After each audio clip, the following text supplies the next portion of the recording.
Bonjour mesdames et messieurs, bienvenue sur AJCAD TV, votre web TV d'information sur les grands sujets de préoccupation nationale. AJCAD TV donne la parole aux citoyens actifs du monde. Nous sommes sur le plateau de l'émission Espace Citoyen, votre tribune de débat sur la démocratie, la gouvernance, la corruption, la décentralisation. Espace citoyen par les jeunes, pour un monde meilleur. Nous recevons aujourd'hui sur ce plateau M. Issaka Campo, enseignant-chercheur, politologue, expert, élection. Le thème de ce numéro est élections législatives 2020, mars 2020, enjeux et défis. Bonjour M. Campo. Bonjour M. Keita. Bienvenue sur le plateau de AJCAD TV. Merci à AJCAD TV et à tous les animateurs et à tous les jeunes qui contribuent pour son existence. D'accord. Je vous rappelle que le thème de ce numéro est les enjeux et les défis des élections législatives de mars 2020. C'est une bonne thématique. Avec plusieurs reports législatifs, le collège est convoqué de nouveau. Alors, qu'est-ce que vous ressentez face à cette convocation? Bon, personnellement, ce que je ressens, c'est que le Mali va renouer avec la légalité. Parce que pendant presque 1 an et demi, on n'avait pas de députés. Parce que je l'ai toujours dit, au terme de la Constitution, il n'y a pas deux manières de choisir les députés au Mali. La Constitution est claire, c'est les élections. Chaque 5 ans, on choisit les députés. Notre loi fondamentale n'a pas prévu d'ouverture pour avoir une autre intelligence d'avoir des députés. Mais on l'a fait prolonger 2 fois. Si in fine, on retourne dans la légalité, c'est tant mieux pour le Mali. D'accord. Pouvez-vous parler des enjeux majeurs de cette élection législative? Les enjeux majeurs, il y a d'abord, c'est une des recommandations du DENI qui a demandé à ce que ces élections se tiennent. Le premier enjeu, je pense, c'est d'avoir une nouvelle légitimité des élus du peuple. Le deuxième, c'est de faire en sorte que l'ensemble des citoyens se reconnaissent en ces députés, parce que ces députés qui sont là depuis 2013 ne sont pas légitimes donc, pour représenter les populations maliennes. D'accord. Alors, M. Muntakatal a soumis une requête. Qu'est-ce que vous pensez de cette requête? Maître Muntakatal, il est d'abord un éminent juriste, un grand avocat. Il est aussi un homme politique. J'ai lu à travers les réseaux sociaux aussi que son parti ne va pas aux élections.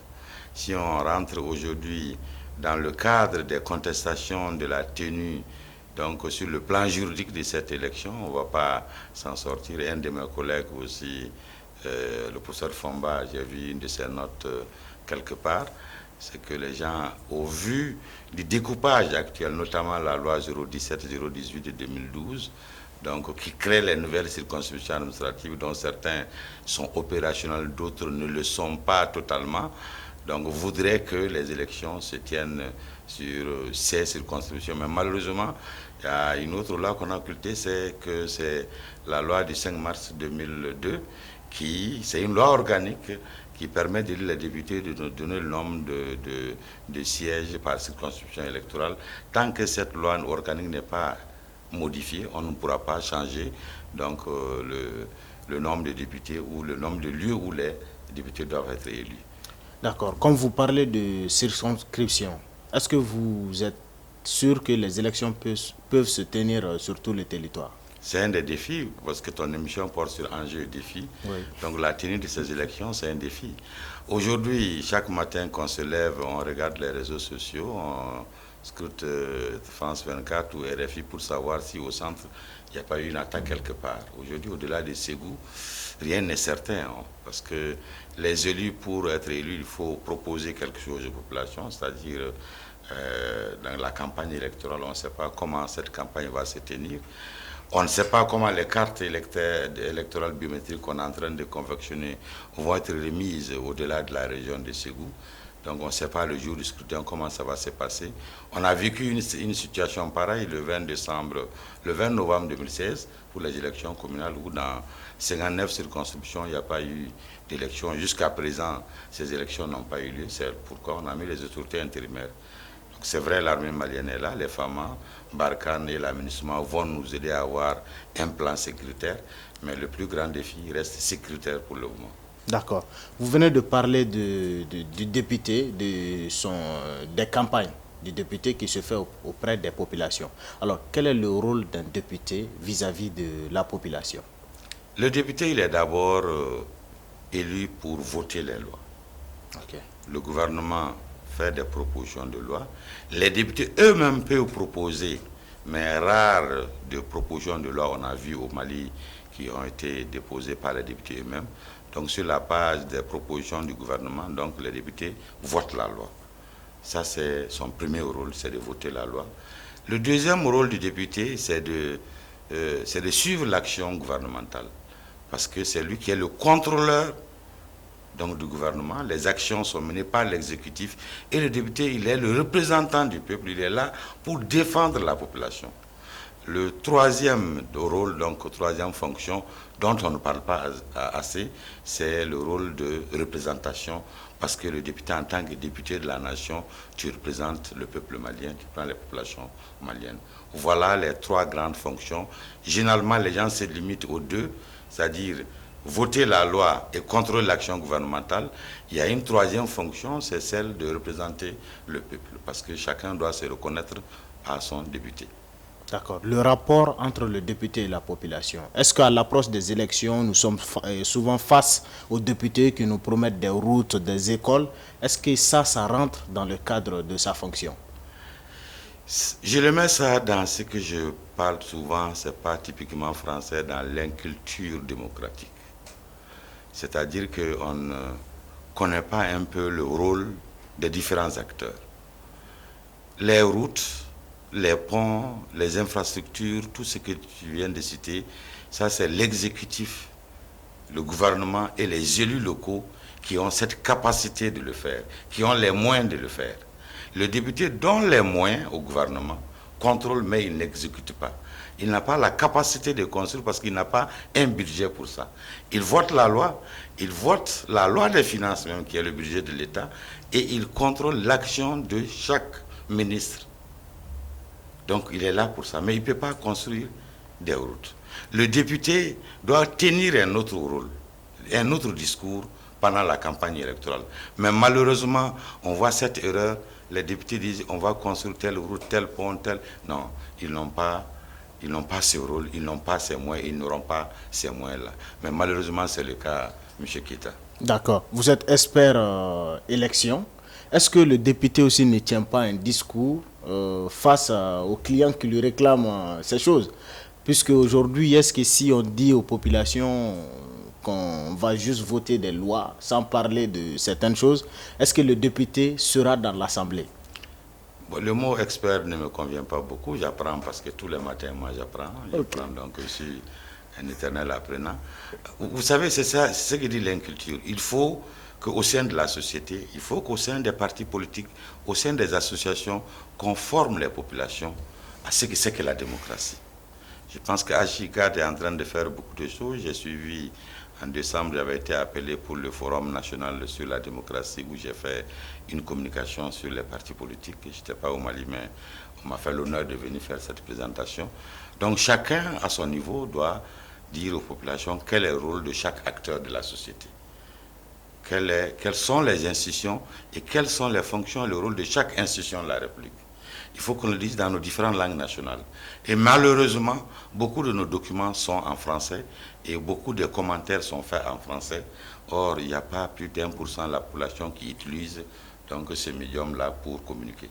Donc, il nous faut accepter d'expliquer ce que c'est que la démocratie. Et dans la démocratie, quels sont les acteurs et quel est le rôle et la place de chaque acteur. Si la population arrive à comprendre le rôle du député, le député, au lieu de promettre des routes et des ponts, le député dira, bon, je vais, par rapport à tel aspect de la vie, je vais défendre tel projet au niveau du gouvernement, je vais suivre telle activité, je vais aider les collectivités par rapport à telle ou telle orientation pour le développement des collectivités. Et non dire que je vais faire des ponts, des routes. C'est des promesses qui ne seront jamais tenues parce que ce n'est ni son rôle et il n'aura pas jamais les moyens de le faire. D'accord. Alors, une autre question. Qui mérite de représenter le peuple malien d'aujourd'hui? C'est une question piège. Ok. Une question piège parce que quand vous remarquez, c'est qu'il y a un désintérêt de la population par rapport aux activités politiques. Il y a un manque de confiance de la population par rapport aux hommes politiques. Parce que pour le Malien lambda, faire la politique, ça veut dire que tu es un menteur, tu n'es pas un homme sain. Donc c'est comme ça que les populations conçoivent la politique. Parce que les gens ont été déçus. De 92 à maintenant, les gens ont été déçus par le comportement de certains hommes politiques et de certains partis politiques. Ce qui fait qu'aujourd'hui, la politique est devenue quelque chose de clochardisé, donc banalisé, alors qu'en démocratie, c'est les partis politiques qui sont les premiers acteurs qui animent la vie publique. Et je pense que chacun de nous, vous, acteurs de la société civile, nous à l'université, les partis politiques, chacun doit œuvrer à ce que la population ait confiance en ces hommes politiques et surtout que les hommes politiques changent de comportement. Ils doivent comprendre qu'ils représentent l'intérêt de leur électorat, donc des populations, et non l'intérêt personnel ou l'intérêt d'un groupe. D'accord. Alors, quel est le défi de nos futurs élus? Le défi de nos futurs élus pour cette législature qui va commencer après le deuxième tour, parce qu'il y aura des circonscriptions où il y aura un second tour, peut-être que dans d'autres, dès le 29 mars, les députés seront élus. Le premier défi, c'est de voir comment mettre en œuvre les recommandations du dialogue national, parce que le dialogue national, les recommandations sont claires. Il faut avoir une Assemblée nationale légitime. Il faut faire un référendum pour prendre en charge un certain nombre d'aspects, surtout liés donc, à l'accord d'Alger. Mais l'autre défi, ce n'est pas pour cette législature seulement, mais pour toutes les autres législatures qui vont venir. Et pour l'ensemble de la classe politique, c'est de redonner confiance à la population, aux hommes politiques. Parce que tant qu'il y aura ce fossé entre la classe politique et la population, je pense que rien de sérieux ne sera construit au Mali. Et c'est ce que nous vivons malheureusement. D'accord. Alors, qu'est-ce que le Mali gagne dans cette élection législative? Parce que, M. Campo, moi, je voudrais vraiment savoir, est-ce qu'avec ces reports et ces mêmes hommes, parce qu'à rappeler aussi que c'est les mêmes élus qui étaient là avant 2013, qui ont été réélus et qui ont continué pratiquement une décennie. Et qu'est-ce que le Mali gagne? Ces députés n'ont pas été réélus, on a prorogé leur mandat. En contradiction avec la Constitution. Je l'ai dit en introduction, notre Constitution ne donne pas 2 voies possibles.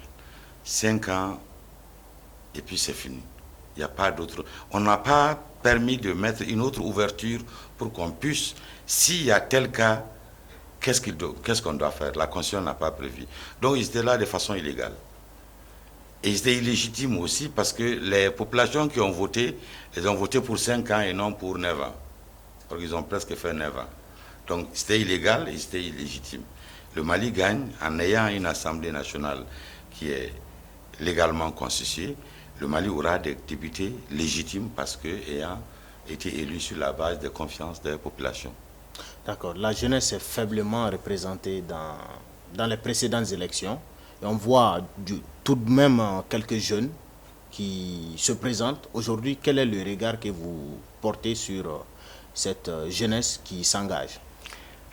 En règle générale, on voit dans les partis politiques, il y a des bureaux de jeunes.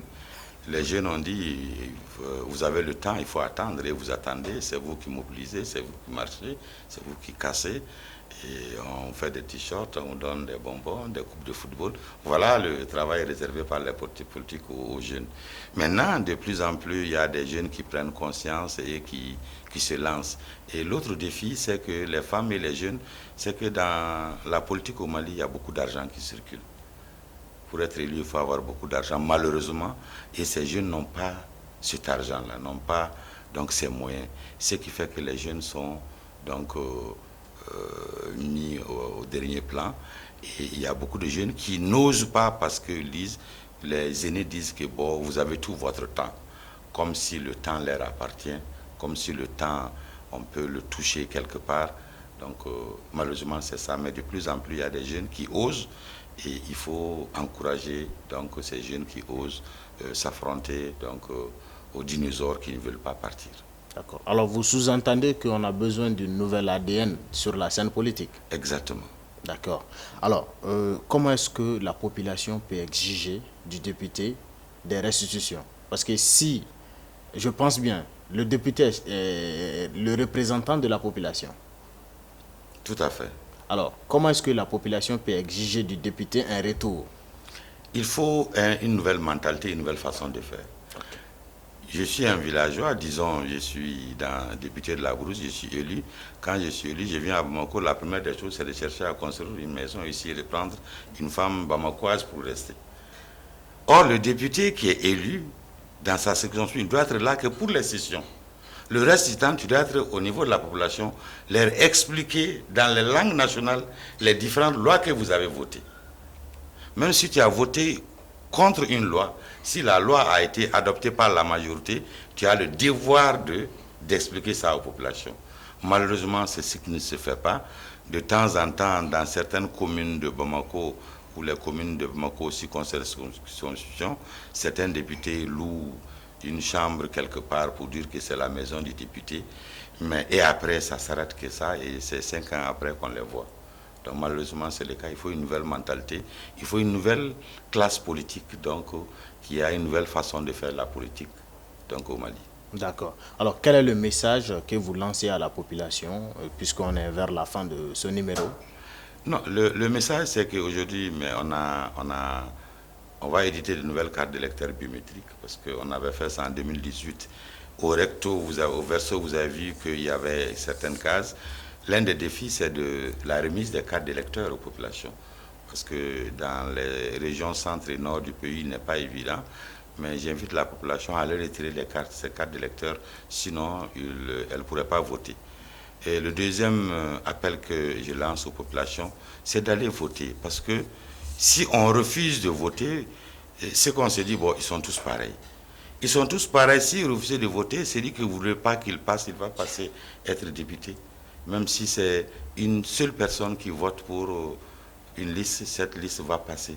C'est comme ça, c'est la loi. La loi n'a pas dit de barème qu'il faut atteindre pour avoir des élus.